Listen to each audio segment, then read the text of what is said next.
Welcome back to art theory mastery. और यहाँ पर आपको मिलेगा पेपर 3 के पूरे 75 क्वेश्चन, जिसमें डिस्क्रिप्शन बॉक्स में आपको लिंक मिलेगा उस पेपर को खुद अटेम्प्ट करने का। तो चलिए स्टार्ट करते हैं। Hello amazing learners, welcome to visual net series. और आज हम करेंगे 2017 नवंबर महीने का पेपर, और पेपर 3 करेंगे आज, जिसमें 75 क्वेश्चन होंगे। आज 20 जुलाई 2020 को मैं ये वीडियो रिकॉर्ड कर रहा हूँ। तो चलिए पहले क्वेश्चन पे चलते हैं।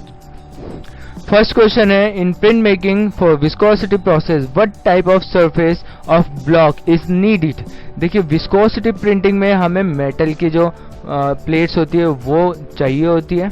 उस पे हम विस्कोसिटी अपना इंटेग्लो प्रोसेस स्टार्ट करते हैं। क्वेश्चन नंबर सेकंड है, which are the intaglio method. अब हमें इंटेग्लो मेथड को देखना है। वुड कट आ जाती है हमारी रिलीफ फैमिली से, एचिंग सेरिग्राफी आ जाती है हमारी प्लेनोग्राफी वाली फैमिली से। तो ड्राई पॉइंट और एचिंग ये दोनों हमारे इंटेग्लो फैमिली के मेंबर हैं। तो हमारा सेकंड ऑप्शन बिल्कुल सही हो जाएगा। नेक्स्ट क्वेश्चन की ओर चलते हैं। क्वेश्चन नंबर 3 है हमारे सामने, Andy Warhol is a pop artist has used. जो एंडी वॉरोल है वो एक यूएस के पॉप आर्टिस्ट है जो सेरिग्राफी में वर्क करना ज़्यादा अच्छा यानी मानते हैं अपने आप को। और इनका यानी जन्म वगैरह देखे तो एंडी वॉरोल का यानी यूएस के आर्टिस्ट है, यूएसए के, यूनाइटेड स्टेट ऑफ अमेरिका, और 1928 का जन्म है इनका। ठीक है। तो नेक्स्ट क्वेश्चन की ओर चलते हैं। क्वेश्चन नंबर 4 हमारा, बर is an effect achieved on. देखिए, बर इफेक्ट मैंने आपको बताया था मेटल के ऊपर किया जाता है। और क्या होता है बेसिकली, ये जब मेटल पे आप ब्यूरिन या वगैरह कुछ टूल यूज करते हो तो जो गड्ढा पड़ता है, तो गड्ढे पड़ने की साइड ऐसा गड्ढा पड़ता है। मतलब जो गड्ढे का जो होता है ना मटेरियल, वो साइड कॉर्नर में चला जाता है। तो इसी को बर कहते हैं। ठीक है। नॉर्मल प्लेट को जब हम यानी किसी टूल से करेंगे तो ऐसे साइड में चला जाता है, तो उसको बर कहते हैं। और फिर चलते हैं 5 क्वेश्चन है हमारा। Question number 5, conte is used. देखिए, कॉन्टे यूज हमारी लिथोग्राफी में होती है, लिथोग्राफी की प्रिंटिंग प्रोसेस में। और पेंटिंग में पेंट, देखिए ना, पेंट मतलब कलर, और कॉन्टे थोड़ा सा ब्लैक एंड वाइट स्केच वगैरह होता है, तो कॉन्टे उसमें आ जाता है जो हमारा लिथोग्राफी में स्केच होते हैं। ठीक है। तो हमारा 5th का 3rd हो गया ऑप्शन सही यहाँ पे। Question number 6, the life of a virgin is a. देखिए, द लाइफ ऑफ वर्जिन किसकी पेंटिंग है, यानी पेंटिंग है, ये प्रिंट है। किसका प्रिंट है? अल्बर्ट ड्यूरर का, जिन्होंने यानी इन्होंने बनाया था। अल्बर्ट ड्यूरर ने इसको बनाया था, वुड कट में बनाया था। ठीक है। और ये बेसिकली 19 जो यानी द लाइफ ऑफ वर्जिन बनाया था प्रिंट, ये 19 प्रिंट की सीरीज बनाई थी। ठीक है, अल्बर्ट ड्यूरर ने। नेक्स्ट क्वेश्चन की ओर चलते। क्वेश्चन नंबर 7 है, name the writer of the book title Kishangarh painting. Kishangarh painting की जो ये बुक है वो किस राइटर ने लिखी? ये किशनगढ़ की पेंटिंग का जो राइटर है वो ई डिकिंसन है, जो एक यानी काफ़ी अच्छे यानी राइटर है। और इन्होंने यानी कई सारी पेंटिंग लिखी है, यानी पेंटिंग के बारे में लिखा है जो राजस्थान में इन्होंने देखा वगैरह। ठीक है। नेक्स्ट क्वेश्चन की ओर चलते हैं। क्वेश्चन नंबर 8 है हमारे सामने, sculpture name dancing girl is place in which museum. देखिए, डांसिंग गर्ल स्कल्पचर आपको पता होगा मोहनजोदड़ो का है। ठीक है, राइट। अब ये जो स्कल्पचर है ब्रोंज का बना हुआ और ये रखा हुआ है हमारे न्यू दिल्ली नेशनल म्यूजियम में। ठीक है, राइट। नेक्स्ट क्वेश्चन की ओर चलते हैं। क्वेश्चन नंबर 9 है हमारे सामने, endless number of uses of a moving dot is called. देखिए, जब मूविंग डॉट और एंडलेस नंबर में जाती है तो वो एक लाइन बनती है। ठीक है, वो एक लाइन को क्रिएट करती है, तो हमारा ऑप्शन यहाँ पे लाइन होगा। राइट। नेक्स्ट क्वेश्चन की ओर चलते हैं। क्वेश्चन नंबर 10 है हमारे सामने, which is the early Ragamala painted of Rajasthan. देखिए, राजस्थान की जो पेंटिंग थी अर्ली, सबसे पहले वाली रागमाला कौन सी थी? तो ये थी हमारी चावंड रागमाला। ठीक है, चावंड के अंदर बनाई गई थी इसको, इसलिए इसे चावंड रागमाला कहते हैं। और ये बनाई गई थी 1605 में निसार दीन द्वारा। जो आर्टिस्ट था निसार दीन था इसका। ठीक है, निसार दीन। राइट। इतनी इन्फॉर्मेशन तो आपको बहुत ज़रूरी होनी चाहिए। और नेक्स्ट क्वेश्चन की ओर चलते, क्वेश्चन नंबर 11 है हमारे सामने। The concept harmony is balance of contrast in art given by whom. ठीक है, ये कॉन्सेप्ट था जो हार्मनी का, वो किसने दिया था? वो दिया था पिएट मोंड्रियान ने। ठीक है, नेक्स्ट क्वेश्चन पे चलते, क्वेश्चन नंबर 12 है हमारे सामने। In which year the first manifesto of abstract art occurred. देखिए, एब्स्ट्रैक्ट आर्ट का जो मैनिफेस्टो था वो कब देखने को मिलता है हमें? सबसे पहले तो वो देखने को मिलता है 1910 में, जब ये अपने थोड़ी सी फ्लरिशिंग पॉइंट पे थी। ठीक है, एब्स्ट्रैक्ट आर्ट। नेक्स्ट क्वेश्चन पे चलते, क्वेश्चन नंबर 13 है हमारे सामने। गंगाई कौन Cholapuram temple was build by which one of the following ruler. जो एक गंगाई चोलपुरम का टेम्पल है वो किस रूलर के यानी शासनकाल में बना? तो वो थे राजेंद्र चोल प्रथम, राजेंद्र चोल फर्स्ट, जिन्होंने गायकवाड़ चोलपुरम टेम्पल का निर्माण कराया था। ठीक है, नेक्स्ट क्वेश्चन क्यों चलते हैं, क्वेश्चन नंबर 14 हमारे सामने। Rampurwa bull capital is housed in. जो रामपुरवा का कैपिटल है ये बुल, तो ये है हमारा राष्ट्रपति भवन के अंदर संरक्षित है ये। ठीक है, बड़ा सा है काफी। नेक्स्ट क्वेश्चन की ओर चलते हैं, क्वेश्चन नंबर 15 है हमारे सामने। Kalamkari is folk art form of. देखिए, जो कलमकारी है ये आंध्र प्रदेश की आती है और इंडिजिनस फॉर्म है ये फोक आर्ट का। ठीक है, आंध्र प्रदेश में। नेक्स्ट क्वेश्चन पे चलते हैं, क्वेश्चन नंबर 16 है हमारे सामने। Horse is a vehicle of. देखिए, जो हॉर्स है वो किसका व्हीकल है? देखिए, यम का व्हीकल तो बफेलो होता है, भैंस। वरुण देवता का जो होता है वो क्रोकोडाइल होता है, यानी मगरमच्छ। इंद्र देवता का हाथी होता है, यानी एलिफेंट, हाथी। और वायु देवता का हमारा घोड़ा होगा, यानी हॉर्स। ठीक है, वरुण देवता का मैं यहाँ पे लिख देता हूँ मगरमच्छ या मकर। यम का बफेलो या भैंस, एक ही चीज है। ठीक है, हिंदी इंग्लिश का कोई वो नहीं। नेक्स्ट क्वेश्चन पे चलते हैं, क्वेश्चन नंबर 17 है हमारे सामने। Dhvanyaloka was written by which of one of the following. देखिए, ध्वन्यलोक बहुत कीमती ग्रंथ है जो लिखा था आनंद वर्धन ने। ठीक है, जब आप एस्थेटिक्स पढ़ोगे तो इनके बारे में तो आप जानोगे कि ध्वनि कैसे हमारे एस्थेटिक्स में बहुत इंपॉर्टेंट पार्ट प्ले करती है। क्वेश्चन नंबर 18 है हमारे सामने। Live of the most excellent painter sculpture and architect was written by. देखिए, ये जो बुक है ये लिखी गई है, एक्सीलेंट पेंटर, ये लिखी गई है जॉर्ज वसारी द्वारा। और जॉर्ज वसारी जो एक इटालियन आर्टिस्ट है, इनका जन्म 1511 में होता है। इटालियन आर्टिस्ट है ये। ठीक है, इटली से रिलेटेड है। नेक्स्ट क्वेश्चन पे चलते हैं, क्वेश्चन नंबर 19 है हमारे सामने। The sculptor who got influenced by the traditional temple sculpture of southern India precisely the कवच कवर इज। देखिए, वो मूर्तिकार कौन है जो साउथ इंडिया के जो टेम्पल है उससे यानी काफी प्रभावित हुआ था, और स्पेशली कवच से। तो ये थे हमारे पीवी जानकी रमन। ठीक है, पीवी जानकी रमन काफी इंडियन आर्ट हिस्ट्री के अंदर बहुत बड़ा नाम आता है इनमें। ठीक है, ये केसीएस पन्नीकर के स्टूडेंट थे और चोलपुरम जो चोल मंडल ग्रुप था उसके भी पार्ट रहे, और इन्होंने कई सारे काम किए। मद्रास आर्ट मूवमेंट में भी इनका काफी अहम रोल माना जाता है। ठीक है, नेक्स्ट क्वेश्चन पे चलते हैं, क्वेश्चन नंबर 20 है हमारे सामने। Which substance is apply for cleaning aluminium during melting. जब हम एल्यूमिनियम को मेल्ट करते हैं उस दौरान क्या डालते हैं उसको क्लीन करने के लिए? तो ये है अमोनियम, क्लीनिंग के लिए हुआ अमोनियम क्लोराइड।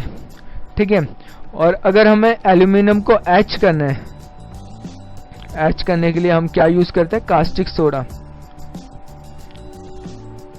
Caustic soda. ठीक है, नेक्स्ट क्वेश्चन की ओर चलते हैं, क्वेश्चन नंबर 21 है हमारे सामने। फैट चेयर 1964 से 85 के बीच इस वर्क बाय। देखिए, जो फैट चेयर वाला वर्क है वो है जोसेफ बियोस का, और जोसेफ बियोस भी काफी अच्छे एक्सप्रेशनिस्ट माने जाते हैं। क्योंकि उन्होंने फैट चेयर बनाई, यानी फैट चेयर यानी इंस्टॉलेशन बनाया। एक फैट कॉर्नर भी है, वो भी इन्होंने बनाया। एक रैबिट समथिंग, बहुत सारे इन्होंने लाइव एक्सपेरिमेंट करे हैं इन्होंने ह्यूमन बिहेवियर को लेकर। ठीक है, तो मैं तो इनका यानी अच्छा फैन बन चुका हूँ। इनके जो एक्सपेरिमेंट वगैरह देखे मैंने, तो बहुत अच्छे से इन्होंने एक्सपेरिमेंट वगैरह किए हैं इन सारी चीज़ों को लेकर।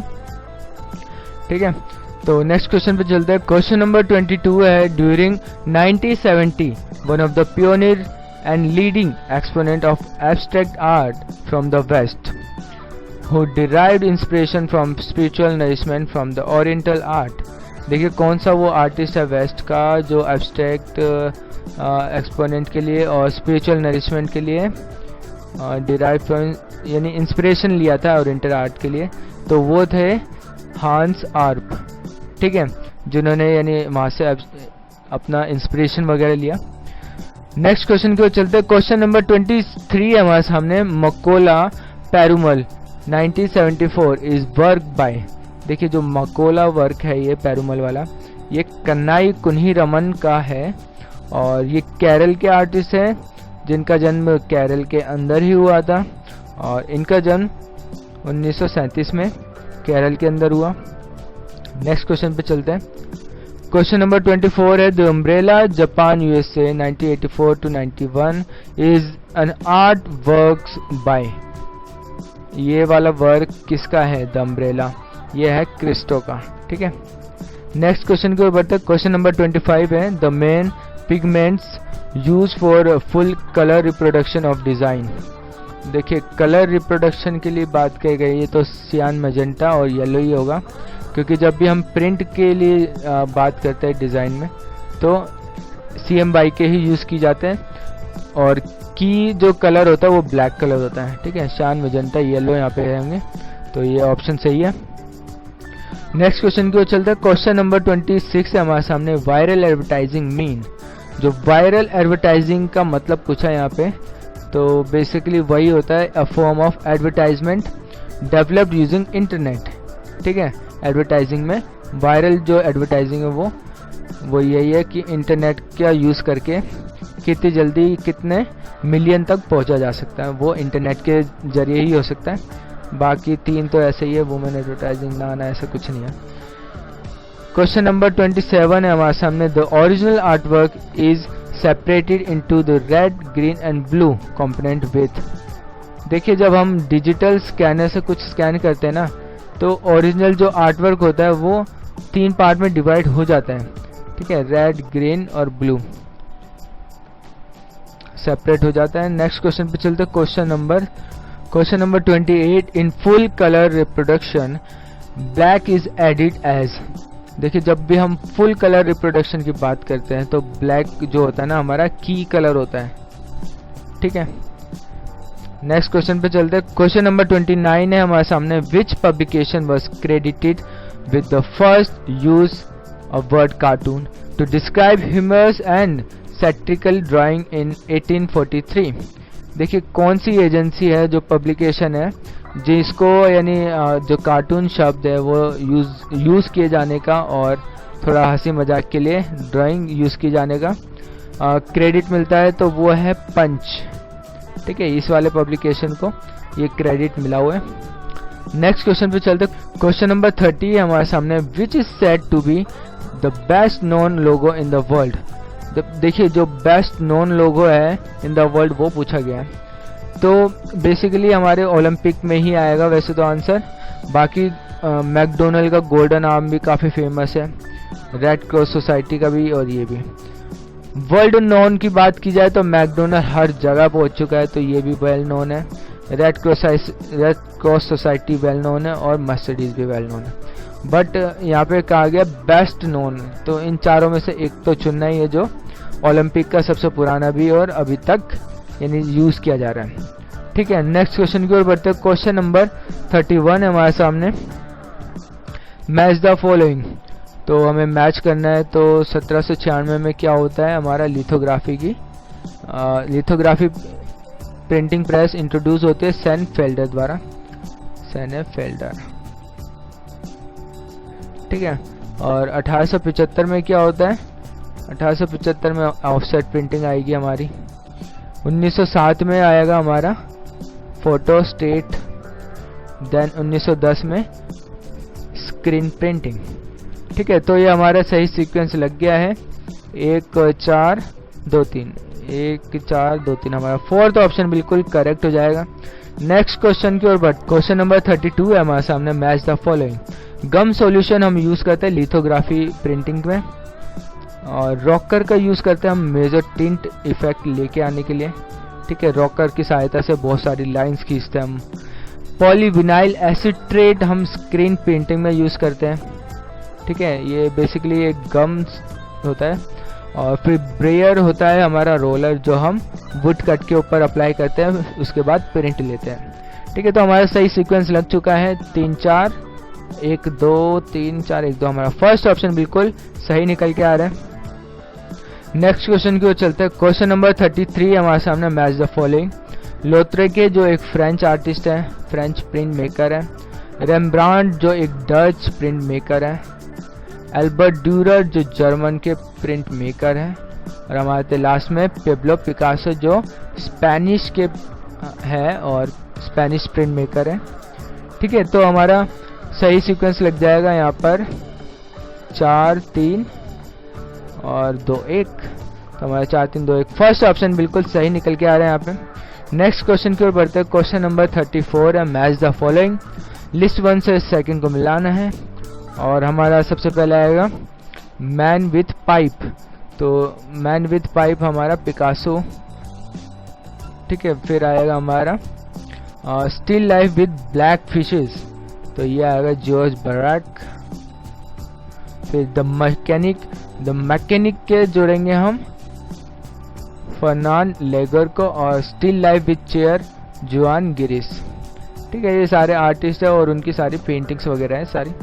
ठीक है, तो ये हमने लगा दी है सही सीक्वेंस में, और हमारा ऑप्शन हो जाएगा यहाँ पे 3 4 2 1 3 4 2 1 हमारा फर्स्ट ऑप्शन बिल्कुल सही निकल के आ रहा है यहाँ पे। नेक्स्ट क्वेश्चन की ओर चलते हैं। क्वेश्चन नंबर 35 है। Match the following. नेवी सार से जुड़े हैं डेनिस मॉरिस। नेटिव आर्ट से जुड़े हैं हेनरी रॉसो। सररियलिज्म से जुड़े हैं हमारे पैरी रॉय, और कंस्ट्रक्टिज्म से टैटलिन। ठीक है, कंस्ट्रक्टिज्म बेसिकली कुछ आर्किटेक्चर से रिलेटेड था, और इसमें कई सारी बिल्डिंग्स वगैरह डिज़ाइन भी की गई। नेक्स्ट क्वेश्चन पे चलते हैं। तो इसका पहले हम लगा लेंगे ए का दूसरा, बी का चौथा, दूसरा चौथा हमारा थर्ड ऑप्शन बिल्कुल करेक्ट हो जाएगा। नेक्स्ट क्वेश्चन की ओर चलते हैं। क्वेश्चन नंबर 36 है हमारे सामने। Match the following. Didarganj Yakshini Patna museum के अंदर है। यक्ष फ्रॉम परखम ये मथुरा के अंदर है, archaeology museum of Mathura. Buddha preaching the law, Buddha ज्ञान देते हुए, ये आएगा हमारे सारनाथ के अंदर। और डांसिंग गर्ल जो नई दिल्ली नेशनल म्यूजियम में रखा हुआ है। तो हमारा हो जाएगा 2 3 4 और लास्ट में 1। हमारा फोर्थ ऑप्शन बिल्कुल करेक्ट है यहाँ पे।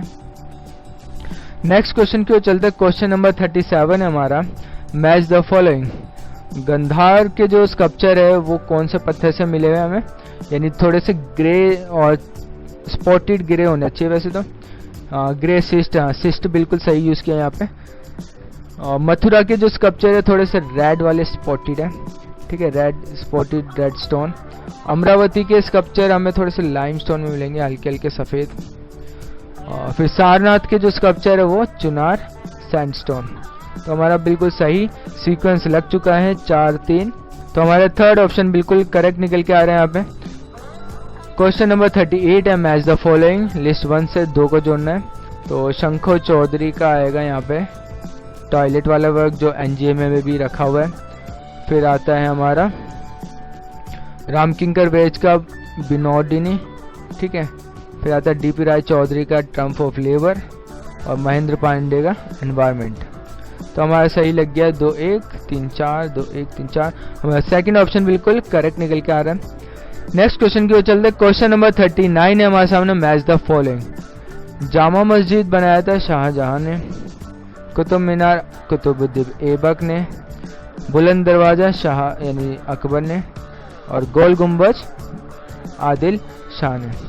ठीक है, बाकी आपको पता होगा जामा मस्जिद न्यू दिल्ली में, कुतुब मीनार न्यू दिल्ली, बुलंद दरवाज़ा फतेहपुर सीकरी यूपी के अंदर, और गोल गुम्बज हमारे साउथ इंडिया के अंदर आता है जो कर्नाटक राज्य में है। ठीक है, और ये बीजापुर के अंदर आता है गोल गुम्बज। तो हमारा सारा सही सीक्वेंस में लग गया है, तो हमारा होएगा 2 3 1 4, 2 3 1 4। हमारा सेकंड ऑप्शन बिल्कुल करेक्ट निकल के आ रहे हैं यहाँ पे। नेक्स्ट क्वेश्चन की ओर चलते हैं। क्वेश्चन नंबर 40 है हमारे सामने। मैच द फॉलोइंग, मैच करना है। तो गिबर्टी का है गेट्स ऑफ पैराडाइज, रोडिन का गेट्स ऑफ हेल, और एडवर्ड पाओलो जी का Japanese war god, George Baselitz का है figure with raised arm, George Baselitz. ठीक है, तो हमारा सही सीक्वेंस में बिल्कुल लग चुका है। 3 1 2 4, 3 1 2 4। हमारा सेकंड ऑप्शन बिल्कुल सही निकल के आ रहा है। नेक्स्ट क्वेश्चन की ओर बढ़ते हैं। क्वेश्चन नंबर 41 है हमारे सामने। Match the following, Nagji Patel का जो फेमस काम है बानियान ट्री, बानियान गेटवे है, एक गेटवे बनाया है बानियान ट्री से लेकर इन्होंने। ठीक है, और इनका एक और काम है जो काफ़ी फेमस है नागजी पटेल का, एबेकस करके है। ठीक है, फिर आते हैं पुष्पमाला, पुष्पमाला का काम एंड देन व्हाट हैपन, ये वाला काम है, ये स्कल्पचर है। और नंद गोपाल, नंद गोपाल का स्कल्पचर हमें मेमोरी ऑफ हीरोस्टोन। ठीक है, मीरा मुखर्जी का काम आएगा अशोक एट कलिंग। ठीक है, और ये वाला जो अशोक एट कलिंग वाला स्कल्पचर है, ये हमें होटल में देखने को मिलेगा आजकल, जो मौर्य होटल में यानी है। ठीक है, तो हमारा सही सीक्वेंस होगा 3 4 1 2, 3 4 1 2। हमारा फर्स्ट ऑप्शन बिल्कुल सही निकल के आ रहा है यहाँ पे। नेक्स्ट क्वेश्चन की ओर चलते हैं। क्वेश्चन नंबर 42 है। मैच द फॉलोइंग, त्रिपुरांतक मूर्ति जो एलोरा के अंदर मिलती है हमें, कैलाशनाथ मंदिर। कल्याण सुंदरम मूर्ति, ये एलिफेंटा के अंदर है। ठीक है, दुर्गा महिषासुर मर्दिनी, ये है खिचनींग में, मयूरभंजा में। और शालभंजी का हमारी ग्यारसपुर के अंदर। ठीक है, तो हमारा सही सीक्वेंस लग गया 2 4 1 3, 2 4 1 3। हमारा सेकंड ऑप्शन यहाँ पे बिल्कुल सही हो जाएगा। नेक्स्ट क्वेश्चन की ओर चलते हैं। क्वेश्चन नंबर 43 हमारे सामने। Match the slogan with the award event in recognise of advertising agency. ठीक है, एजेंसी को उसके जो अवार्ड्स वगैरह है उसे रिलेट करना है हमें। तो सबसे पहले आएगा इंटरनेशनल फेस्टिवल ऑफ क्रिएटिविटी, ये जाता है केनिस लाइन को। ये कहते हैं, इनकी लाइनें ऐसी। The Oscar in advertising business, ये है हॉल्स ऑफ फ्रेम। और a pencil is a knighthood of the career, ये D&D की है। ठीक है, और फिर लास्ट में आता है हाईएस्ट अचीवमेंट इन एडवर्टाइजिंग, जो क्लियो में माना जाता है। ठीक है, तो हमने एजेंसी को लगा दिया है जो क्रिएटिविटी के अकॉर्डिंग एड एजेंसी को अवार्ड्स वगैरह देती है। तो सबसे पहले यहाँ पे आएगा हमारा 4 3 1 2, 4 3 1 2। हमारा थर्ड ऑप्शन बिल्कुल सही निकल के आ रहा है यहाँ पे। नेक्स्ट क्वेश्चन पे चलते। क्वेश्चन नंबर 44 है। Match the Olympic winter game with their approved mascot. देखिए, बीजिंग का जो 2008 में हुआ था उसका मैस्कॉट था बाई बाई वाला। ठीक है, जिसका ये मतलब था गुड लक डॉल। चाइना के अंदर था। रियो डी जेनेरियो यानी रियो 2016 वाले जो हुए तो ओलंपिक, उसका जो मैस्कॉट था वो रहा यहाँ पर विंसियस, ब्लैंड ऑफ ब्राजीलियन एनिमल। ठीक है, ब्राजीलियन एनिमल था ये विंसियस। ठीक है, फिर आते हैं म्यूनिक वाले उस पर, तो म्यूनिक वाला था वलादी। ठीक है, और फिर आता है पियनचांग 2018 के विंटर ओलंपिक में जो सोन होरंग था, वाइट टाइगर। ठीक है, तो हमारे सारे सीक्वेंस में लग चुके हैं 2 1 और 4 3, 2 1 4 3। हमारा फोर्थ ऑप्शन बिल्कुल करेक्ट निकल के आ रहा है। नेक्स्ट क्वेश्चन पे चलते हैं। Question number 45। Match the lyric with their maker in Indian television. ठीक है, लिरिक को उनके मेकर से जोड़ना है टेलीविजन में। तो आपने लिरिक सुनी होगी जो बजाज बल्ब वाले कहते थे जब मैं एक छोटा बच्चा था। तो नेक्स्ट है हर एक फ्रेंड जरूरी होता है, जो काफ़ी फेमस रही थी एयरटेल की। फिर आते हैं जरासी हंसी दुलार जरासा, Amul the taste of India, याद आ गया होगा। कुछ खास है हम में सभी में, तो ये थी कैडबरी की डेयरी मिल्क की ऐड। ठीक है, तो हमारा सारा सही सीक्वेंस लग चुका है। 2 4 3 1 2 4 3 1 हमारा फर्स्ट ऑप्शन बिल्कुल सही निकल के आ रहा है। नेक्स्ट क्वेश्चन पे चलते हैं। क्वेश्चन नंबर 46 है। सेशन कहता है would cut is a relief printing process. Definitely एकदम राइट कहा है। और रीजन देखते हैं, because in relief printing the image is शंक below the surface and is printed. यहाँ पर एक गलत कह रहा है कि जो इमेज बनती है वो संक में बनती है। संक वाली इमेज हमारी इंटैग्लियो वाले प्रोसेस में आ जाती है, जिसमें जहाँ पे हम खुदाई करते हैं वहाँ पे इंक जाती है और वो पेपर पे ट्रांसफर होती है। यहाँ पर क्या होता है, जो ऊपरी सरफेस होती है, ठीक है, इसलिए तो इसे रिलीफ कहते हैं। ऊपरी सरफेस पे हमारी इंक लगती है और वही आगे प्रिंट होती है, ना कि सनकन एरिया वाली इंक। ये सनकन है और ये रिलीफ वाली है, ठीक है, जिसमें ऊपर इंक लगती है। तो हमारा असर्शन सही है, रीजन इनकरेक्ट है, तो हमारा A is correct, R is not correct. तो हमारा फर्स्ट वाला ऑप्शन सही हो जाएगा। नेक्स्ट क्वेश्चन की ओर चलते हैं। क्वेश्चन नंबर 47 कहता है असर्शन में in aquatint print making process the tonal effect is obtain by use of resin powder. बिल्कुल सही कहा गया। जो एक्वाटिन में हम रेजिन पाउडर का यूज करते हैं टोनल इफेक्ट क्रिएट करने के लिए। रीजन में कहा जा रहा है because resin powder is acid resistance which doesn't allow biting the plate. यहाँ पर भी रीजन बिल्कुल सही है। रीजन जो रेजिन होता है ना वो एसिड रेसिस्टेंस होता है, ठीक है, जो यानी बाइट को होने से बचाता है। तो हमारा रीजन असर्शन दोनों सही है यहाँ पर। तो हमारा ऑप्शन होगा बोथ आर करेक्ट। 4 ऑप्शन बिल्कुल सही है। नेक्स्ट क्वेश्चन की ओर चलते हैं। क्वेश्चन नंबर 48 है हमारे सामने। असर्शन कहता है in lithography the printing and non printing area are on the different plane. Different की जगह यहाँ पे सेम आना चाहिए, यानी ये असर्शन गलत है।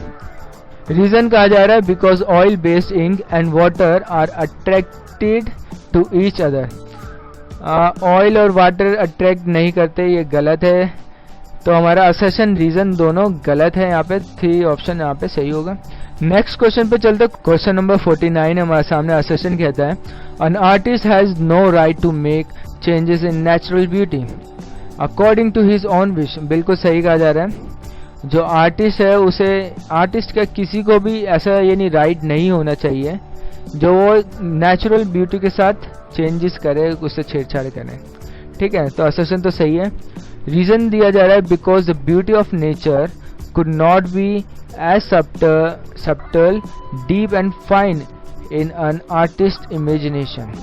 तो यहाँ पे गलत है कि आर्टिस्ट की इमेजिनेशन छोटी है, ये वो ऐसा कुछ नहीं है।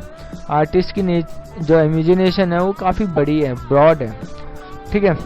तो हमारा रीजन गलत है, असर्शन बिल्कुल सही है। तो हमारा फर्स्ट ऑप्शन सही हो जाएगा, असर्शन इज करेक्ट और रीजन इनकरेक्ट। नेक्स्ट क्वेश्चन पे चलते हैं। क्वेश्चन नंबर 50 है। असर्शन कहता है art is the link between the feeling of an artist and the viewer. बिल्कुल सही कह रहा है। आर्टिस्ट वही बनाता है आर्ट पीस जो व्यूअर को थोड़ा इंस्पायर करे, मैसेज दे और पसंद भी है। तो आर्ट जो है वो एक लिंक का काम करता है बिटवीन आर्टिस्ट एंड व्यूअर। बिल्कुल सही कह रहा है। रीजन दिया जा रहा है because art is an emotional aspect of human behaviour. Reason भी बिल्कुल सही है। जो आर्ट है वो ह्यूमन बिहेवियर का एक इमोशनल एस्पेक्ट है, ठीक है। तो हमारा बोथ आर करेक्ट होगा यहाँ पे, सेकंड ऑप्शन सही होगा। नेक्स्ट क्वेश्चन की ओर बढ़ते हैं। क्वेश्चन नंबर 51 है हमारे सामने। असर्शन कहता है drawing is basic component of all the arts. बिल्कुल सही कहा जा रहा है। ड्राइंग हमारा बेसिक कंपोनेंट है, ठीक है, बेसिक तत्व है जो हमें आर्ट्स में चाहिए। रीजन दिया जा रहा है because without it form and image can't be created. Right है बिल्कुल। इसके बिना फॉर्म और कोई इमेज क्रिएट नहीं की जा सकती, ड्राइंग तो चाहिए। तो हमारा बोथ आर करेक्ट हो जाएगा। यहाँ पे 3 ऑप्शन बिल्कुल सही हो जाएगा। क्वेश्चन नंबर 52 है हमारे सामने। असर्शन कहता है themes in folk and tribunal art are changing in contemporary times. देखिए जो फोक आर्ट है और ट्रिब्यूनल आर्ट है ये समय के साथ चेंज होती है, कंटेम्प्रेरी टाइम में भी चेंज होती रहेगी आगे भी। और असर्शन सही है। रीजन देखते हैं, there is a growing demand for folk and tribunal art of India in traditional international market. देखिए बिल्कुल सही कहा जा रहा है, रीजन में भी जो इसकी डिमांड है फोक आर्ट की और ट्रिब्यूनल की बहुत ज़्यादा बढ़ रही है। ठीक है, तो हमारी बोथ आर करेक्ट है यहाँ पे। क्वेश्चन नंबर 53 है हमारे सामने। असर्शन कहता है architectural style at Fatehpur Sikri is eclectic in nature. बिल्कुल सही कहा जा रहा है, जो फतेहपुर सीकरी में जो आर्किटेक्चरल स्टाइल है वो थोड़ा सा नेचुरल दिखता है। रीजन दिया जा रहा है political concern determine Akbar's architectural patronage. ये गलत है कि जो पॉलिटिकल कंसर्न था उसकी वजह से पैट्रोनेज यानी संरक्षण दिया था अकबर ने। रीजन हमारा सही नहीं है बट असर्शन सही है, तो हमारा फर्स्ट ऑप्शन यहाँ पे बिल्कुल सही हो जाएगा। नेक्स्ट क्वेश्चन पे चलते हैं। क्वेश्चन नंबर 54 है हमारा। असर्शन कहता है Indian art and culture inspire the development of art and culture in south east Asia. ये बिल्कुल बात सही है, जो इंडियन आर्ट है और कल्चर है वो साउथ ईस्ट एशिया में बहुत ज़्यादा यानी स्प्रेड हुआ और इंस्पायर भी किया। जैसे बुद्ध को ले लीजिए आप, बुद्ध वाली जो टीचिंग्स है प्रीचिंग्स है वो साउथ एशिया में काफ़ी अच्छे से फैल चुका है, तो उसमें इंडिया का नाम आएगा क्योंकि इंडिया से वो निकला था। रीजन दिया जा रहा है India colonise south east Asia during the ancient period. ये गलत है, ऐसा कोई कॉलोनाइज नहीं किया इंडिया ने, यानी अड़ोस पड़ोस के राज्य इंडिया खुद ही यानी कई पार्ट में बटा हुआ था एंशिएंट टाइम में। ठीक है, तो हमारा असर्शन सही है बट रीजन करेक्ट नहीं है, तो हमारा फर्स्ट ऑप्शन सही हो जाएगा। नेक्स्ट क्वेश्चन की ओर बढ़ते हैं। क्वेश्चन नंबर 55 है हमारे सामने। असर्शन कहता है people don't tend to think of Picasso as a sculpture, बिल्कुल सही, but he was an astonishing one. बिल्कुल सही कहा गया है यहाँ पे असर्शन में कि लोग पिकासो को एक स्कल्पटर नहीं एक पेंटर के रूप में जाना करते थे, बट वो स्कल्पचर भी बनाया करता था और बहुत अच्छे अच्छे स्कल्पचर बनाए पिकासो ने। और ये एक प्रिंट मेकर भी था, स्कल्पचर भी था, पेंटर भी था, और बहुत टैलेंट भरा हुआ था इसमें। ठीक है, तो असर्शन तो हमारा बिल्कुल सही है। रीजन दिया जा रहा है he approach the medium with the freedom of self taught sculpture breaking away from all existing rules. बिल्कुल सही कहा जा रहा है, इसने सारे रूल तोड़ दिए थे जो स्कल्पटर बनने के लिए चाहिए था। ये सेल्फ टॉट स्कल्पटर था, ठीक है, खुद सीखा हुआ मूर्तिकार। ठीक है, तो हमारा असर्शन और रीजन बिल्कुल राइट है, तो हमारा हो जाएगा both are correct. First option हमारा बिल्कुल सही हो जाएगा। Question number 56। असर्शन कहता है Indian traditional metal casting is not categorised as gravity cast. जो इंडिया की ट्रेडिशनल मेटल्स कास्टिंग है जिसे हम ढोकरा से भी जानते हैं, ढोकरा के नाम से, is not categorised as gravity cast, तो ये गलत है। ठीक है, सब भी यानी एक सिमिलर टेक्निक यूज करते हैं ब्रॉन्ज कास्टिंग की। ठीक है, तो ये गलत है। रीजन दिया जा रहा है in gravity cast molten metal is not poured directly into the space of the burn out wax. देखिए ग्रेविटी में ना रेजिन वैक्स यूज नहीं किया जाता, इसमें रेजिन यूज की जाती है। ठीक है, रेजिन पाउडर समथिंग होता है ये, वो यूज की जाती है। और तो ये हमारा रीजन तो फिर वैसे ही गलत हो जाएगा, तो हमारा असर्शन और रीजन दोनों गलत है। और वैसे डायरेक्टली डाला जाता है जो गोल होता है मेटल का। ठीक है, तो हमारा बोथ आर इनकरेक्ट हो जाएगा, सेकंड ऑप्शन यहाँ पे बिल्कुल सही हो जाएगा। नेक्स्ट क्वेश्चन की ओर चलते हैं। क्वेश्चन नंबर 57 है हमारे सामने। असर्शन कहता है stone hedge is one of the most recognisable and famous pre historic monument in the world. बिल्कुल सही है असर्शन। रीजन दिया जा रहा है it was site of religious worship and ritual. Assertion भी हमारा करेक्ट है, क्योंकि जो स्टोन हेज था जो आपने देखा होगा, जो सीधे सीधे खंबे गाड़ के एक राउंड सा फिगर बनाया हुआ है, राउंड सा शेप दिखेगा आपको ऐसे बना हुआ, बहुत लंबे लंबे यानी एक पत्थर यानी सीधा खड़े यानी गाड़े हुए ज़मीन के ऊपर, ठीक है, उसे स्टोन एज कहते हैं और ये यूके के अंदर है। तो ये एक फेमस प्रीहिस्टोरिक साइट है और यहाँ पे पहले लोग रिलीजियस वर्शिप भी किया करते थे। तो हमारा बोथ आर करेक्ट हो जाएगा यहाँ पे, चौथा ऑप्शन बिल्कुल सही है।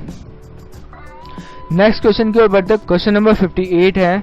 असर्शन कहता है illustration producing witty iconic and satirical image for reproduction were describe as a caricatures after 1843 they become cartoonist. तो बिल्कुल सही कहा जा रहा है, जैसे कार्टून से पहले कैरिकेचर यूज किया जाता था, डिस्क्राइब किया जाता था, ऐसी आइकॉनिक और विटी प्रोडक्शन को जो इलस्ट्रेशन की जाती थी, ठीक है। तो हमारे जो रीजन है वो देखते हैं एक बार। John Leech is credited with changing the term with his work of Punch. तो जॉन लिंच ने जो ये पंच निकाला, जो वर्क था इनका, इन्होंने यानी टर्म में मतलब शब्द ही चेंज कर दिया, कैरिकेचर से कार्टूनिस्ट, ठीक है। तो असर्शन रीजन दोनों हमारे करेक्ट है, तो हमारा बोथ आर करेक्ट हो जाएगा। फोर्थ ऑप्शन यहाँ पे बिल्कुल सही हो जाएगा। नेक्स्ट क्वेश्चन की ओर बढ़ते हैं। क्वेश्चन नंबर 59 हमारे सामने असर्शन कहता है a low view point makes people seem important and a high camera angle make them seem less so. बिल्कुल सही असर्शन कहा जा रहा है। रीजन दिया जा रहा है the angle from which photograph is taken can make difference to the way in which is subject interpreted. देखिए बिल्कुल सही कहा जा रहा है। यहाँ पे असर्शन में ये कहा जा रहा है जो हम कैमरा में लो एंगल से खींचते हैं ना फोटो, उसमें जो पीपल की, जो आदमी की जो इम्पोर्टेंस होती है वो बढ़ जाती है, और अगर ऊपर से फोटो खींचे तो उसकी इम्पोर्टेंस कम हो जाती है। तो असर्शन बिल्कुल सही है और रीज़न भी बिल्कुल सही है, जो यानी the angle which photograph is taken make difference way which subject interpret, और जिस सब्जेक्ट के थ्रू हम इंटरप्रेट करते हैं चीज़ों को वो भी काफ़ी इम्पोर्टेंट है। तो ये एंगल काफ़ी इम्पोर्टेंट यानी रोल प्ले करता है हमारे फोटोग्राफी में। तो हमारे बोथ आर करेक्ट हो जाएगा, यहाँ पे आंसर हो जाएगा सेकेंड, ठीक है, both are correct. Next question की ओर चलते हैं। क्वेश्चन नंबर 60 है हमारे सामने। असर्शन कहता है a colour is usually categorised by hue which is colour in its pure form. बिल्कुल सही कहा जा रहा है, जो ह्यू होता है वो कलर की एक प्योरेस्ट फॉर्म में आता है, ठीक है। ह्यू का मतलब ही कलर होता है, पहली बात सुन लो, ह्यू का मतलब ही कलर होता है, ठीक है।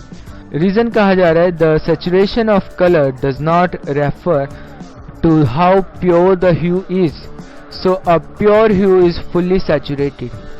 देखिए जो प्योर ह्यू होता है ना, देखिए सैचुरेट क्या होता है मैं आपको समझाता हूँ। एक होता है हमारा कलर जिसे ह्यू कहते हैं, ठीक है, एक होता है हमारा सैचुरेशन जिसे एस से आप समझ सकते हो शॉर्ट फॉर्म, और एक होता है बी से ब्राइटनेस, ठीक है। ह्यू हो गया हमारा कलर, हमारा पूरी जो कलर प्लेट में होता है कोई सा भी कलर। सैचुरेशन होता है उसका यानी उसकी वैल्यू जो कहाँ से हो रही है, ब्लैक एंड वाइट से होती हुई कलर मोड की ओर जा रही है, ठीक है, उसको हम सैचुरेशन कहते हैं, ठीक है। जितनी ज़्यादा कलरफुल होगी उतनी कलर में रिचनेस होगी सैचुरेशन में, ठीक है, और जितनी कम होती है सैचुरेट उतनी ही कलर में यानी ब्लैक एंड वाइट की ओर बढ़ रहा होता है, वो ग्रे स्केल की ओर जा रहा होता है, ठीक है। और 20 होता है ब्राइटनेस, ठीक है, 20 होता है ब्राइटनेस, मतलब उसमें वाइट ऐड करना तो वाइट की तरफ जाएगी, उसमें ब्लैक ऐड करना तो वो ब्लैक की हो जाएगी। तो ये होता है हमारा ब्राइट, HSB कहते हैं इसे, ये फोटोशॉप वगैरह में भी आता है, HSB, CMYK के कलर मोड, कर्व, ये सारे बहुत सारे मोड है काफ़ी, तो मैं इसके बारे में अच्छे से आपको बताऊंगा। बट अभी जो है वो मैं रीज़न बताया था, the saturation of colour doesn't refer to how pure the colour is, so a form hue is fully saturated. तो यहाँ पे रीज़न ना बिल्कुल गलत दिया जा रहा है, ऐसा कुछ नहीं है। हम कलर के ऊपर सैचुरेट जो कलर होता है उसको एक प्योरेस्ट फॉर्म की ओर ले जाते हैं कि वो कितना यानी उसमें कलर की रिचनेस बढ़ानी है या कम करनी है। तो हमारा असर्शन ही सही है सिर्फ, तो हमारा हो जाएगा A is correct but R is incorrect. First option हमारा बिल्कुल सही हो जाएगा यहाँ पे। नेक्स्ट क्वेश्चन की ओर बढ़ते हैं। क्वेश्चन नंबर 61 है, arrange the print makers in chronological order of their birth. Print maker को उनके बर्थ के अकॉर्डिंग हमें सीक्वेंस में लगाना है। तो सबसे पहले हमारा रेम्ब्रांट आएगा। रेम्ब्रांट का जन्म 1606 करीब होता है। फिर आता है हमारा गोया, फिर James Ensor, then Edward Hopper. तो ये हमारा सही सीक्वेंस होगा, सेकंड ऑप्शन सही होगा। नेक्स्ट क्वेश्चन की ओर बढ़ते हैं। क्वेश्चन नंबर 62 है हमारे सामने। Choose the correct sequence of stencil method in screen printing. Screen printing में जो स्टेंसिल मेथड होता है हम अब उसको लगाएंगे। तो सबसे पहले हम जो ऑयल बेस इमेज होते हैं उसको प्लेस करते हैं, फिर अप्लाइंग गम हो जाएगा। अप्लाइंग गम के बाद हम उसे एक्सपोज करके देन वॉशिंग और लास्ट में मास्किंग कर देंगे। तो ये हमारा स्टेंसिल मेथड हो जाएगा। देन हम अपनी इंक लगा के पेपर पर प्रिंट ले लेंगे। तो हमारा थर्ड ऑप्शन बिल्कुल सही हो जाएगा यहाँ पे। नेक्स्ट क्वेश्चन पे चलते हैं। क्वेश्चन नंबर 63 है हमारे सामने। Select the correct sequence of the wood cut process. Would cut process में हम ऑफ कोर्स सी बात है, पहले ड्राइंग करेंगे, फिर चीजल से हम उसे काटेंगे और फिर ऊपरी सरफेस पर इंक लगाकर पेपर पर उसको प्रिंट कर देंगे। और प्रिंट देखिए बहुत आसानी नहीं होता है इसको प्रिंट करना। पेपर को इसके ऊपर लगाया जाता है या इसको पेपर के ऊपर लगाया जाता है, ठीक है। और पेपर पे लगाने के बाद इसको, यानी स्पूनिंग का मतलब है स्पून की सहायता से, जो चम्मच होता है उसकी सहायता से अच्छे से रगड़ना, जो उसका जो इम्प्रेशन है वो पूरा पेपर पर आ सके, ठीक है। इसमें हम स्पूनिंग इसलिए करते हैं क्योंकि इसके जो वुड कट होते हैं ये अलग अलग सरफेस के होते हैं और यानी हमें हैवी मशीन हर जगह उपलब्ध नहीं होती, तो इसलिए हम स्पूनिंग का यूज़ करते हैं, ठीक है। तो हमारा थर्ड ऑप्शन यहाँ पे बिल्कुल सही हो जाएगा। नेक्स्ट क्वेश्चन की ओर बढ़ते हैं। क्वेश्चन नंबर 64 है हमारा। Choose the correct chronological sequence of the Islamic monument of the world. Islamic monument के अनुसार हमें उनके यानी क्रोनोलॉजी सीक्वेंस लगाना है समय के अनुसार। तो सबसे पहले आएगा सबसे पुराना जो है ग्रेट मॉस्क ऑफ इफ्शान ईरान, ठीक है। फिर आएगा mask cathedral of Cordoba Spain की मस्जिद। फिर आएगा कुतुब कॉम्प्लेक्स जो दिल्ली के अंदर है, कुतुब मीनार के अंदर, ठीक है। फिर आता है अलमबारा जो स्पेन के अंदर है, ठीक है। तो हमारा सेकंड ऑप्शन बिल्कुल सही हो जाएगा। नेक्स्ट क्वेश्चन की ओर चलते। क्वेश्चन नंबर 65 है। Choose the correct chronological sequence of the medieval cities of Delhi. जो दिल्ली की मेडिवल सिटीज है, पुरानी सिटीज है, उसको हमें सीक्वेंस में लगाना है। तो सबसे पुराना है यहाँ पे किला राय पिथौरा, ठीक है, किला राय पिथौरा। और फिर इसके बाद आता है जो ये नियर कुतुब मीनार का एरिया है ना, वो आता है फिर ओल्डेस्ट सिटीज में।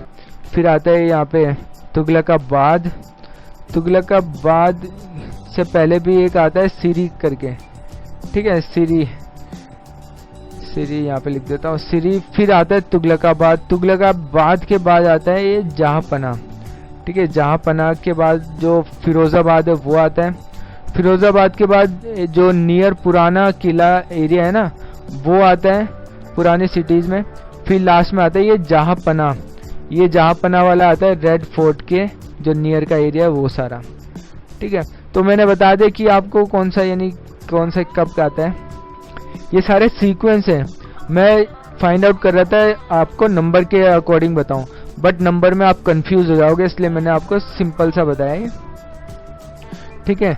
तो आपका ये थर्ड ऑप्शन है, आप बिल्कुल सही हो जाएगा। नेक्स्ट क्वेश्चन की ओर चलते हैं। क्वेश्चन नंबर 66 है हमारे सामने। Arrange the following monument in correct sequence according from south to north. हमें दक्षिण से उत्तर की ओर लगाना है अब, ठीक है, साउथ से नॉर्थ की ओर, और वो भी करेक्ट मॉन्यूमेंट लगाने। तो देखिए सबसे साउथ में कौन सा आएगा, हमारा मीनाक्षी टेम्पल आएगा, जो कहाँ पे पड़ता है, तमिलनाडु के अंदर पड़ता है, ठीक है। फिर आएगा मार्तंड तो कश्मीर हो गया, ये दुर्गा टेम्पल आएगा आयोल का। फिर कंदरिया महादेव का मंदिर आएगा जो एमपी के अंदर है। फिर मार्तंड का मंदिर आएगा जो जम्मू कश्मीर के अंदर है। तो हमारा फोर्थ ऑप्शन बिल्कुल यहाँ पे करेक्ट होके आ रहा है। नेक्स्ट क्वेश्चन की ओर चलते हैं। क्वेश्चन नंबर 67 है हमारे सामने। Select the correct chronological sequence of following artist in descending order. अब हमें डिसेंडिंग ऑर्डर में लगाना है आर्टिस्टों को। तो सबसे नया वाला सबसे पहले आएगा और लास्ट वाला सबसे बाद में। तो सबसे बाद में तो नया वाला देख लेते सबसे पहले। तो सबसे पहले राफेल ही सबसे यंग लग रहा है इनमें से। ठीक है, राफेल का जन्म 1483 में, और फिर आएगा हमारा टिंटोरेट्टो जो 1518, फिर आएगा रूबेंस 1577, और फिर रेम्ब्रांट आएगा 1606। ठीक है, तो ये सीक्वेंस हमारे सही लगे हैं बिल्कुल डिसेंडिंग में, तो हमारा सेकंड ऑप्शन बिल्कुल सही हो जाएगा। नेक्स्ट क्वेश्चन की ओर चलते हैं। क्वेश्चन नंबर 68 है हमारे सामने। Select the correct chronological sequence. अब हमें यानी समय के अनुसार लगाना है ये वर्क किसके हैं। तो सबसे पुराना वर्क यहाँ पे द प्रोडिगल सन है जो रेम्ब्रांट का है, और रेम्ब्रांट ने ये प्रोडिगल सन बनाया था सन 1669 में। ठीक है, फिर आती है द सिटी राइजेस, ये बनाया था अम्बर्तो बोकोनी ने। ठीक है, 1910 में बनाया था ये। फिर आते हैं न्यूड डिसेंडिंग अस्टेयर, तो न्यूड असेंडिंग अस्टेयर केस ये बनाया था ड्यूचैम्प ने 1912 के अंदर। फिर आते हैं एब्स्ट्रैक्ट स्पीड प्लस साउंड, ये बनाया था जियोकोमो बाला ने, और इसको बनाया था 1914 में। ठीक है, तो हमारा थर्ड ऑप्शन बिल्कुल राइट है। नेक्स्ट क्वेश्चन को चलते हैं। क्वेश्चन नंबर 69 है। Select the correct chronological sequence of sculptures. अब हमें जो मूर्ति है उसको यानी करेक्ट क्रोनोलॉजिकल ऑर्डर में लगानी है। तो सबसे पहले मूर्ति यानी पुरानी आएगी जो है when winter comes. When winter comes बनाई है डीपी राय चौधरी ने, जो ब्रॉन्ज के अंदर बनी है, डीपी राय चौधरी, और इसने बनाया था 1955 में। ठीक है, फिर आते हैं बिनोवर का यानी देखा नहीं मिला। फिर आते हैं एग ब्राइड प्रदोष दास गुप्ता ने बनाया था, और फिर लास्ट में नादेश्वर जो बलबीर सिंह कट द्वारा बनी गई है। तो हमारा सेकंड ऑप्शन बिल्कुल सही हो जाएगा यहाँ पे। नेक्स्ट क्वेश्चन की ओर चलते हैं। क्वेश्चन नंबर 70 हमारे सामने। Select the correct sequence of maturing temperature of clay and higher to low. अब देखिए जो क्ले के टेम्परेचर होते हैं अलग अलग क्ले के अलग अलग होते हैं, तो उनमें हमें हायर टू लो में सीक्वेंस में लगाना है। जो सबसे तेज वाले जो है वो सबसे आगे आएंगे और सबसे कम तापमान सहने वाले पीछे। तो सबसे पहले आएंगे हमारे पोर्सलिन वाला। इनका जो तापमान सहने की क्षमता होती है वो 1200 से लेकर 1400 के बीच की है डिग्री सेल्सियस में। ठीक है, फिर आती है हमारे स्टोनवेयर का है 1100 से 1300 के बीच का सेल्सियस। फिर आता है अर्थनवेयर का एक अराउंड फिगर लेके चल रहे हैं 1000 से 1150 सेल्सियस के बीच। और फिर जो जियाजेंटिक है ना, जियाजेंटिक स्लिट का यानी इससे थोड़ा सा आप नीचे ही मान सकते हो, अराउंड 900 समथिंग। ठीक है, तो हमारे ये सेकंड ऑप्शन यहाँ पे सही हो जाएगा। नेक्स्ट क्वेश्चन को चलते। क्वेश्चन नंबर 71 है। Select the correct sequence of melting point in ascending order. Melting point लगाने असेंडिंग ऑर्डर में, तो सबसे पहले आएगा जो सबसे कम है और ज़्यादा की ओर जाएंगे। तो सबसे पहले लेड आएगा जो सबसे कम है, फिर जिंक, फिर ब्रास पे आएंगे, एंड देन गोल्ड का टेम्परेचर सबसे हाई होगा, तो ये पिघलने में सबसे ज़्यादा समय लेगा। तो हमारा फोर्थ ऑप्शन बिल्कुल सही है। नेक्स्ट क्वेश्चन की ओर बढ़ते हैं। क्वेश्चन नंबर 72 है। Select the events that helped graphic renaissance in sequence of historicity. ठीक है, हमें रेनेसांस जो आर्टिस्ट है उसको सीक्वेंस में लगाना है। तो सबसे पहले यहाँ पे आएगा फॉल ऑफ बेस्टाइट, फिर design of steam engine, William Morris design trellis wallpaper, Alphonse Mucha का डिज़ाइन होगा, ये डिज़ाइन हुआ जॉब सिगरेट पोस्टर। तो ये सारे हमारे सीक्वेंस में हैं, तो फर्स्ट ऑप्शन यहाँ पे सही होगा। नेक्स्ट क्वेश्चन की ओर बढ़ते हैं। क्वेश्चन नंबर 73 हमारे सामने। Choose the right sequence of invention. अब हमें राइट सीक्वेंस में लगाने इन्वेंशन के अकॉर्डिंग। तो सबसे पहले यहाँ पे कैलीग्राफी का ही आविष्कार होगा। कैलीग्राफी आपने देखी होगी, जो जर्मन्स वगैरह की जो कैलीग्राफी होती है कितनी प्यारी होती है। तो कैलीग्राफी का ही सबसे पहले होता है, फिर आते हैं लिथोग्राफी पर, लिथोग्राफी के बाद फोटोग्राफी और लास्ट में जीरोग्राफी। ठीक है, तो हमारा यहाँ पे चौथा ऑप्शन बिल्कुल सही है। नेक्स्ट क्वेश्चन पे चलते हैं। क्वेश्चन नंबर 74 है हमारे सामने। Choose the right sequence in computer animations. Computer animation में जो हम वर्क करते हैं, काम करते हैं, उसमें जो सीक्वेंस है वो फॉलो करते हैं, वो यहाँ पे राइट करना है। तो सबसे पहले हम स्टोरी लेआउट क्रिएट करते हैं। ठीक है, फिर हम क्रिएट करते हैं ऑब्जेक्ट स्पेसिफिकेशन तय करते हैं, डिसाइड करते हैं कि क्या होगा। फिर हम की फ्रेम सेट करते हैं और की फ्रेम सेट करने के बाद हम generation of in between frames, फिर हम जनरेट करते हैं फ्रेम्स को कि इसके बीच में क्या क्या रहेंगे। तो हमारा थर्ड ऑप्शन बिल्कुल सही हो जाएगा। क्वेश्चन नंबर 75 है पेपर 3 का last question. Select the correct chronological sequence of Chola temple. Chola temple के हमें करेक्ट सीक्वेंस में लगाना है, क्रोनोलॉजी मतलब समय के अनुसार। तो सबसे पहले आएगा राजराजेश्वर। इसका जो मंदिर था राजराजेश्वर 1010 का निर्मित है। और फिर आता है गायकोंड चोलपुरम, तो ये आता है 1025 में निर्मित है। इसके बाद आता है एरावतेश्वरा जो 12th सेंचुरी का है। और इसके बाद आएगा कंपहेश्वरा जो वो भी 12th सेंचुरी का है। ठीक है, एरा सबसे आगे आएगा इससे।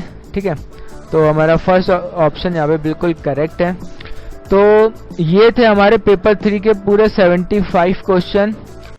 एक नॉलेजेबल वीडियो को लास्ट तक देखने वाले को मैं एक गुड लर्नर मानता हूँ and you are an amazing learner. तो देखिए, अब पहले तो जाके सबसे यानी डिस्क्रिप्शन बॉक्स में उस लिंक पर क्लिक कीजिए और विजुअल नेट का पेपर डाउनलोड कीजिए और खुद अटेम्प्ट कीजिए, जिससे आपका नॉलेज कॉन्फिडेंस दोनों बढ़ना है। और जब पेपर के लिए आप कॉन्फिडेंस होते हो तो आपको कोई नहीं रोक सकता पेपर क्रैक करने के लिए। ठीक है, और अगर कोई आप अपने आप को वीक समझ रहे हैं तो या आप सीरियस हो कि सर मैं करना चाहता हूं, तो उनके लिए मेरा ये पेड कोर्स अवेलेबल है, जिसमें मैं यानी बहुत सारी वैल्यूज प्रोवाइड करता हूं, लाइक क्वेश्चन पेपर, नेट यानी टेस्ट सीरीज चलती है और नोट्स मिलते हैं, एक एक कोचिंग मिलती है और रिसेंट एक्टिविटी के ऊपर जो आर्ट एंड कल्चर की एक्टिविटी होती है जिसमें आर्टिस्ट और उसके वर्क और सबको डिस्क्राइब किया जाता है, उस ग्रुप का पार्ट आप बनोगे उस पेड ग्रुप में और फ्री कंटेंट में आपको प्रोवाइड करता रहूंगा। तो अगर आप इस चैनल पर नए आए हो तो लाइक शेयर सब्सक्राइब करना ना भूलें। Thank you so much watching for this video.